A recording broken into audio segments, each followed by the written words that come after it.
కాబట్టి నేను చదివిన దాంట్లోనూ సోదరు ఇచ్చిన జాయింట్ యాక్షన్ కమిటీ మొత్తం ఈ పత్రం చదివిన దాంట్లోనూ లేదా నాకున్న అనుభవం అవగాహన విషయంలోనూ నేను ఇక్కడ తిరుగుబేరే విషయంలో అర్థం చేసుకున్నా కూడా ఖచ్చితంగా నూతన జిల్లాల ఏర్పాటు ప్రక్రియలో భవిష్యత్తులో ఆదోని ప్రథమ స్థానంలో ఉండాలని నేను కోరుకుంటున్నాను. ఎందుకంటే ఒక్కసారి మనం కడప జిల్లాకి వెళుదాం. జగన్మోహన్ రెడ్డి గారు జిల్లాల విస్తరణ చేస్తున్నప్పుడు కడప జిల్లా ఉండగా రాయచోటి జిల్లా ఏర్పడ్డది. నాకు తెలిసి రాయచోటి అనేది ఒక చిన్న పట్టణం. రాయచోటి అనేది ఒక చిన్న, అది నియోజకవర్గ కేంద్రమైన అది చిన్న పట్టణం.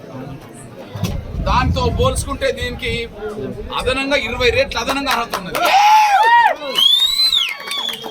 అప్పుడు జరిగిన దాంట్లో మనం చూస్తుంటే నేను ఎందుకు ఏర్పడ్డదంటే అక్కడ రాజకీయ పలుకుబడి ఎక్కడ తీసుకొచ్చుకున్నదే తప్ప దానికి అర్హత ఉండి కాదని నేను భావించుకున్నాను. ఒక రాజకీయ పలుకుబడితోటి అక్కడ చేయించుకున్నట్టుకున్నదే తప్ప దాన్ని ఇతర జిల్లాలతో పోల్చుకుంటే, ఏర్పాటు జిల్లాలతో పోల్చుకుంటే దానికి పెద్దగా ఉన్నదని నేను భావించలేదు. దాంతో పోల్చుకుంటే అదనంగా 20 అర్హతలు ఆదోని జిల్లా ఏర్పాటు చేయడానికి ఉన్నాయనే విషయం నేను భావిస్తున్నాను. అదే సమయంలో మనం కర్నూలు నంద్యాలకు వెళితే భౌగోళికంగా 2 పట్టణాల మధ్యలో దూరం ఒక 60-70 కిలోమీటర్ల దూరం ఉంటుంది. కర్నూలు నంద్యాల భౌగోళికంగా కర్నూలు నంద్యాల మధ్యలో ఉండబడే దూరం 60 నుంచి 70 మధ్యలోనే ఉంటది. కానీ కర్నూలుకు మరి ఆదోనికి మధ్యలో మినిమం 100 కిలోమీటర్లు ఉంటుంది, అదనంగానే ఉంటుంది తప్ప తాకడానికి అవకాశం లేదు. కాబట్టి 2 పట్టణాల మధ్యలో 70 కిలోమీటర్ల దూరంలో 2 జిల్లా కేంద్రాలు ఏర్పడితే తప్పులేనప్పుడు దానికి ఇంకో 30 కిలోమీటర్ల దూరం ఉన్న అన్ని అర్హతలు ఉన్న ఆదోని కేంద్రం ఏర్పాటు చేయకపోవడానికి అర్హత లేదనడం తప్పవుతుంది అనే విషయం మేము స్పష్టం చేస్తున్నాం. అయితే దురదృష్టం, గత పాలన నడిపిన వాళ్ళు దీన్ని దృష్టి పెట్టలేకపోయారు.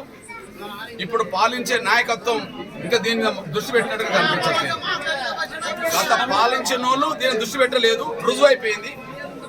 ఇప్పుడు పాలన నడుపుతున్న వాళ్ళైనా దృష్టి పెట్టడం అనే విషయంలో ఇంకా ముందుకు రాలేకపోవడం బాధాకరం.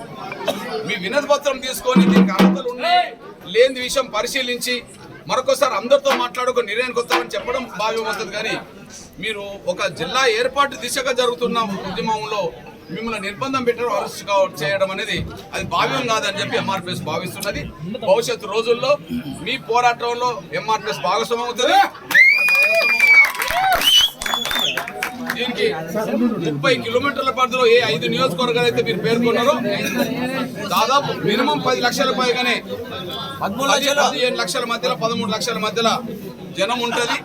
అదే సమయంలో అర్హత ఉన్న నియోజకవర్గాలు, హెడ్ క్వార్టర్లు, వాటన్నిటికీ కేంద్ర బిందువు ఆదోని కనుక ఖచ్చితంగా ఆదోని జిల్లా ఏర్పాటు జరిగేంత వరకు ఈ పోరాటంలో